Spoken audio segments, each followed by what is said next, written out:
Hello everyone! In this video, I'll show you how to activate your Straight Talk SIM card on an iPhone. First, insert your SIM card. Turn off your iPhone. Use a SIM ejector tool or paper clip to open the tray.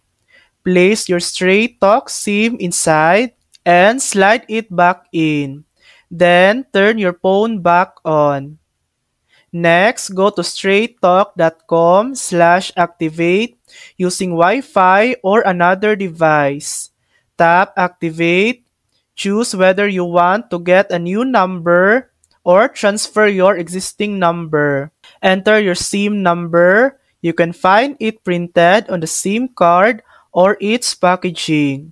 If asked, provide your iPhone's IMEI or MEID. Just go to Settings, then General, and About to find it.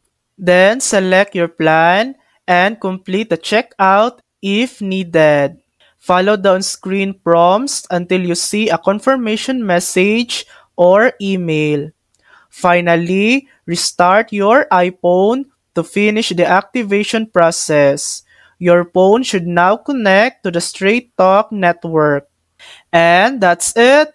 That's how to activate your Straight Talk SIM card on an iPhone. Thanks for watching. If this video helped you, please like and subscribe for more helpful tutorials.